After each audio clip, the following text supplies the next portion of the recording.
Hello friends, welcome to our classes. आज हम पढ़ेंगे टाइम एंड डिस्टेंस का पार्ट 14, जिसमें हम बोट एंड स्ट्रीम्स के मिक्स क्वेश्चन पढ़ने वाले हैं। इससे पहले मैं जितने भी कॉन्सेप्ट पढ़ा चुका हूँ उन्हीं पे बेस है ये सब। तो चलिए देखते हैं इस वाले पार्ट को। लेकिन अगर उससे पहले आपने पुराने कॉन्सेप्ट नहीं देखे हैं तो पहले उसको देख लीजिए, फिर इसको देखिएगा, तब ये ज्यादा अच्छे से आपको समझ में आएगा। तो चलिए स्टार्ट करते हैं इस वाले क्वेश्चन से। इसमें सब हम मिक्स टाइप के क्वेश्चन लेंगे। चलिए देखते हैं। यदि एक नाव 7 किलोमीटर धारा की दिशा में 42 मिनट में जाती है, धारा की चाल 3 किलोमीटर पर आवर है, तो नाव की चाल बताइए।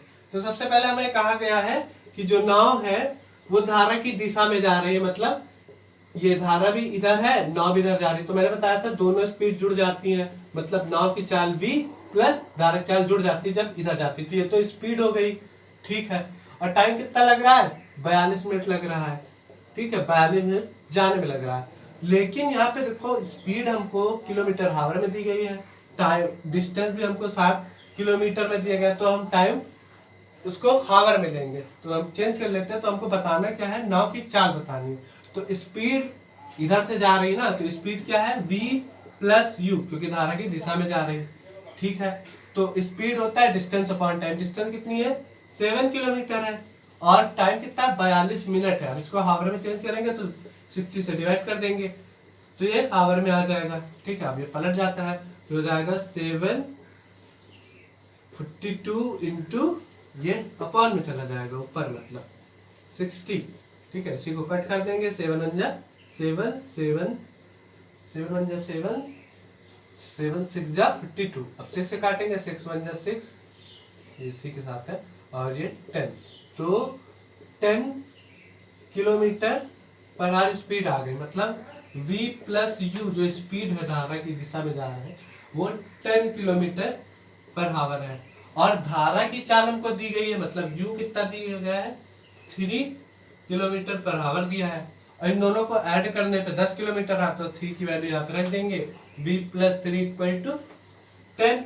तो यहाँ से नाव की चाल निकल आएगी 10 minus 3 equal to 7 kilometre per hour. ये हमारा आंसर है। नाव की चाल बतानी थी, नाव की चाल ये आ गई होगी।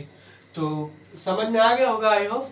तो चलिए नेक्स्ट क्वेश्चन देखते हैं। किसी नाव की चाल धारा की दिशा में 15 किलोमीटर पर आवर है तथा धारा की गति 3 किलोमीटर पर आवर है। 15 किलोमीटर धारा की दिशा में तथा 15 किलोमीटर धारा की दिशा विपरीत आने में कुल कितना समय लगेगा, ये हमें बताना है। तो अब नाव, मान लीजिए ये नदी है, ये नाव इधर जा रही है और धारा की दिशा भी इधर है। तो जब धारा की दिशा में जाती है तो चाल क्या होती है? v प्लस यू, मतलब नाव की चाल प्लस धारा की चाल। वापस आती है क्या होता है? v माइनस यू, मतलब दोनों नाव की चाल से धारा की चाल माइनस हो जाती है। अब 15 किलोमीटर जाना भी है, 15 वापस भी आना, ठीक है। तो टोटल टाइम क्या लगेगा? तो हमको पहले ये दिया गया है कि नाव की चाल धारा की दिशा में तो ऐड होती ना, मतलब v प्लस यू कितना है? 15 किलोमीटर है। और धारा की गति कितनी है? 3 किलोमीटर पर आवर है। यू कितना दिया है? 3 किलोमीटर पर आवर, ठीक है। यहाँ तक कोई दिक्कत नहीं। तो अब यहाँ यू 3 रख देंगे, जाहिर सी बात है 3 रखेंगे तो v की वैल्यू कितनी आ जाएगी? v प्लस 3 इक्वल टू 15 है। तो नाव की चाल v कितनी आ जाएगी? 15 minus 3 equal to 12 kilometre per hour. तो नाव की चाल हमको पता चल गई 12 किलोमीटर पर आवर है, और धारा की चाल तो दी गई है। तो अब टोटल टाइम जब निकालेंगे तो हमको पता है कि फॉर्मूला होता है distance equal to speed into time. अब यहाँ से यहाँ तक जाने, पहले जाने का समय निकालना है, तो क्या हो जाएगा? Distance upon speed. डिस्टेंस और जितनी उसकी स्पीड हुई, ठीक है। तो जब जाते हैं तो स्पीड v प्लस यू होती है ना, धारा की चाल और नाव की चाल ऐड हो जाती है। और डिस्टेंस कितनी है? 15 किलोमीटर जाना ही है, अपॉन और धारा की चाल दोनों ऐड हो जाती है ना, मतलब नाव की चाल तो इतनी है 13 किलोमीटर, 12 किलोमीटर है, और उसमें से धारा चाल जुड़ जाएगी, तो मतलब कितना हो जाएगा? ये ऊपर वाला 15 हो जाएगा, 12 3 15। तो 15 अपॉन 15 प्लस कि हावर में लिया, ये किलोमीटर पर हावर में, ये किलोमीटर 15 किलोमीटर डिस्टेंस है, ये 15 किलोमीटर पर हावर टाइम है। तो और दूसरा वाला जब वापस आएगी तो 15 किलोमीटर ही जाना है, अपॉन आपकी जो स्पीड होती है माइनस हो जाती है, मतलब v माइनस यू हो जाएगी क्योंकि लौट रहे हैं। तो v कितना है? 12, और उसमें से 3 चला जाएगा, माइनस हो जाएगा धारा की चाल, तो कितना आ जाएगा? 12 माइनस 3 9, ठीक है। तो 15 और 15, ये तो 1 आ गया, 1 आवर। अब 15/9 ये पूरा हावर में है, तो 15/9 को हम कैसे लिखेंगे हावर में। देखते हैं, पहले इसको कट कर लेते हैं, तो 3 से कट करेंगे तो यहाँ जाएगा 5/3। अब 5/3 है तो 3 5 से कितने बार में पूरा पूरा जा सकता है, 1 टाइम, है ना। और 2 बचेगा ऊपर, 2/3 डिवाइड कर लेते हैं सिंपली 5 3, 1 टाइम जाएगा 3, 2 बचा। अब जब इससे डिवाइड नहीं हो पाता है पूरा पूरा तो ये अपॉन में जाता है 2/3, मतलब 1 पूरा पूरा 2/3। ठीक है, इतने हावर लगे हैं टोटल। तो ये 1 हावर तो कंप्लीट है, ये भी 1 हावर कंप्लीट है, लेकिन ये 2/3 हावर जो बच्चा है इसको हम मिनट में चेंज कर देंगे, तो 60 से मल्टीप्लाई कर देंगे तो 3 बन जा 3, ये आ जाएगा 20, मतलब 2 × 20 40 मिनट है, क्योंकि हम पॉइंट में तो लिख नहीं सकते, अच्छा नहीं लगेगा, आंसर भी हमको मिनट और हावर मिला के दिया गया होगा। तो 1 + 1 2 हावर और 40 मिनट। समझ में आ गया होगा आपको, कोई दिक्कत नहीं होगी। अगर कोई दिक्कत हो तो पूरा ऐसे ही आप सॉल्व करके फिर कर लीजिए, अपने तरीके से कर लीजिए, हावर में टाइम फ्रैक्शन में दे सकते हैं, ठीक, कोई दिक्कत नहीं है। तो आई होप ये वाला क्वेश्चन भी आपको समझ में आ गया होगा। चलिए देखते हैं नेक्स्ट क्वेश्चन। चलिए देखते हैं इस वाले क्वेश्चन को। एक व्यक्ति नाव से धारा की दिशा में किसी स्थान पर जाता है, पुनः धारा के प्रतिकूल नियमित स्थान पर 5 घंटे में लौट आता है। यदि नाव की चाल 10 किलोमीटर तथा धारा की चाल 4 किलोमीटर हो तो शुरुआती बिंदु से अंतिम बिंदु की दूरी बतानी है। तो क्वेश्चन में हमने समझा कि एक बार धारा की दिशा में गया और वहीं से वापस आ गया, टोटल टाइम यहाँ की मैंने क्योंकि 5 घंटे, एक अलग अलग बात नहीं की, ऐसे एक बार गया और वापस आ गया। ये नाव है, इधर गया और फिर नाव से इधर वापस आ गया, धारा की दिशा इधर है। तो एक बार जब धारा की दिशा में गया तो v + u जाएगा, धारा की उल्टी दिशा में जाएगा v - u जाएगा, और टोटल आने जाने का टोटल टाइम दिया है 5 घंटे। तो और नाव की चाल दी गई है, सब कुछ दिया है, और हमसे पूछ रहा है कि यहाँ से यहाँ तक शुरुआती बिंदु से अंतिम बिंदु तक डिस्टेंस निकालनी है। तो v कितना दिया है 10 किलोमीटर/आवर, u कितना दिया है 4 किलोमीटर/आवर, और टोटल टाइम कितना है 5 आवर। तो हमने बताया था फॉर्मूला, जब इस टाइप का आता है क्वेश्चन, जब टोटल टाइम दिया हो तो होता है डिस्टेंस होती है v + u v - u upon 2v, ठीक है, इनटू टोटल टाइम। इसी फॉर्मूले में हम पुट कर देंगे, हमारा आंसर आ जाएगा। चलिए v + u मतलब 10 + 4 14, इंटू लगा दिया, ब्रैकेट था, v - u 10 - 4 मतलब v - u मतलब 10 - 4 6, ठीक है।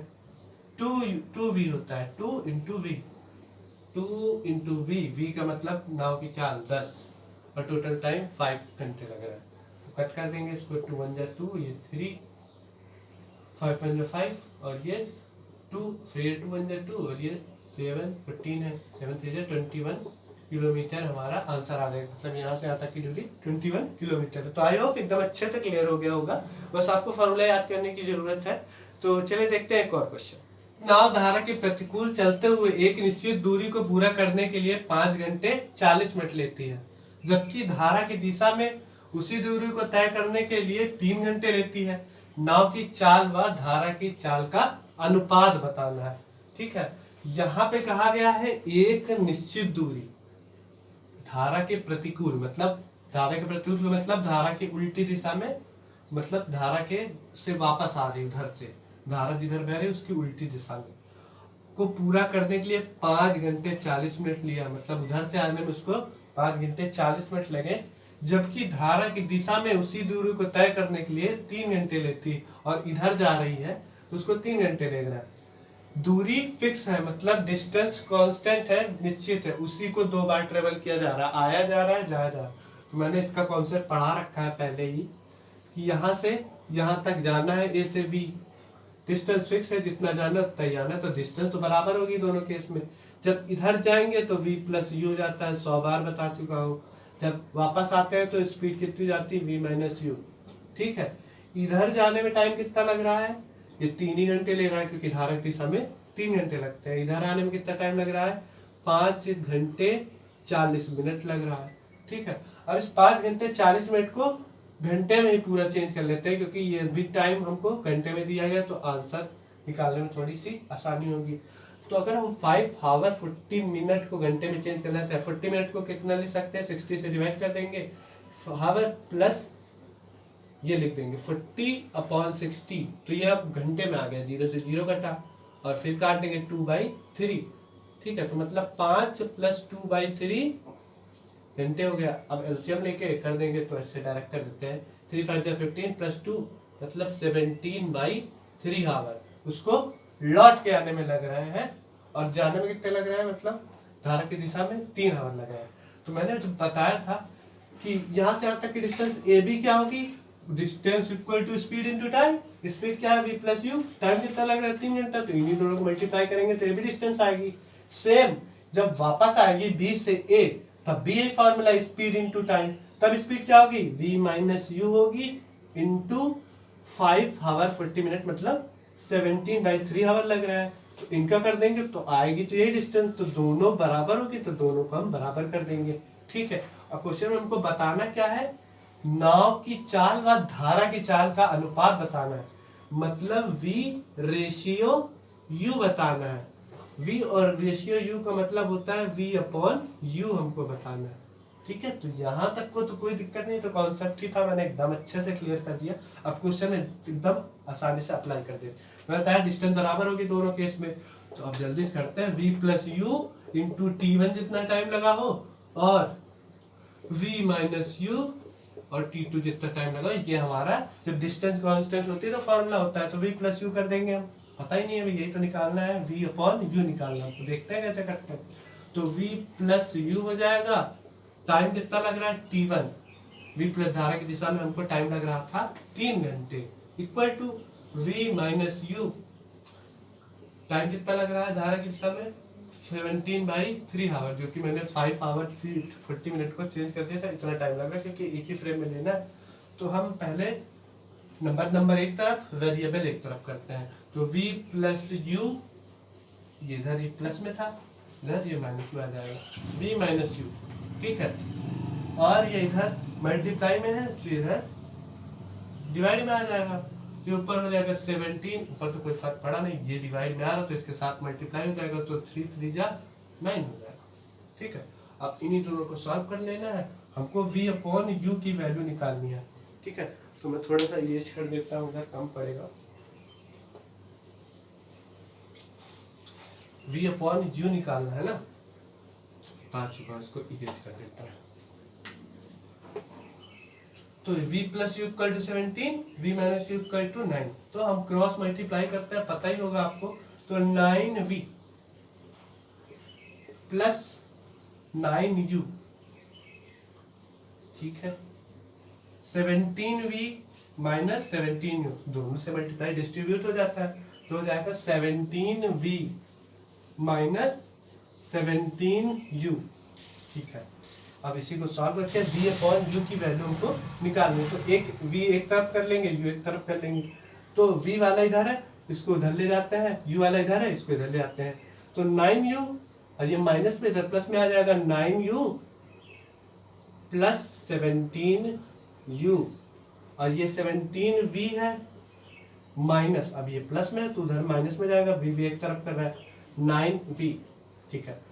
तो 9u और 17u मिलके कितने हो जाएंगे, 26u, इक्वल टू 17 में से 9 जाएगा तो कितना बचेगा, 17 में से 9 चला गया तो 8 बचेगा, 8v, ठीक है। अब हमको v/u निकालना है, तो ये तो मल्टीप्लाई होते ही आपको पता ही होगा, v/u की वैल्यू निकालनी है ना, तो इस u को हम अपॉन में ले आएंगे और इस 8 को इस वाले अपॉन में ले आएंगे, क्योंकि इसके साथ मल्टीप्लाई है, इसके साथ v/u की वैल्यू निकालनी है, तो v ये वाला अपॉन u, v इधर ही लिखा, मान लीजिए v उधर ही लिख देता हूँ, नहीं तो आधे लोग कंफ्यूज हो जाएंगे, ठीक है। तो ये हो जाएगा 26 को इधर ही है, ये मल्टीप्लाई में इधर डिवाइड में आ गया, ठीक है। और v को तो मैंने छेड़ा ही नहीं, v और ये मल्टीप्लाई में u था, ये डिवाइड में आ गया u, 8 को मैं बस इधर ले आया हूँ, u को अपॉन में ले आया हूँ, जो मल्टीप्लाई में था उसको अपॉन में, तो v/u की वैल्यू कितनी आ जाएगी, इसको कट कर देंगे 2 से, क्या आएगा 2 4 ये 4 आ गया और ये 13 आ गया। तो V रेशियो मतलब V रेशियो अनुपात U आ गया कितना 13/4, यही हमारा आंसर हो जाएगा। आई होप ये एकदम अच्छे से क्लियर हो गया, मैंने बच्चों की तरह समझा दिया है, 4th-5th क्लास के बच्चों की तरह, तो एकदम अच्छे से क्लियर हो गया होगा, कोई डाउट नहीं होना चाहिए। अगर भी अभी भी कोई डाउट है तो आप कमेंट बॉक्स में पूछ सकते हैं, मैं आपको आंसर दे दूंगा।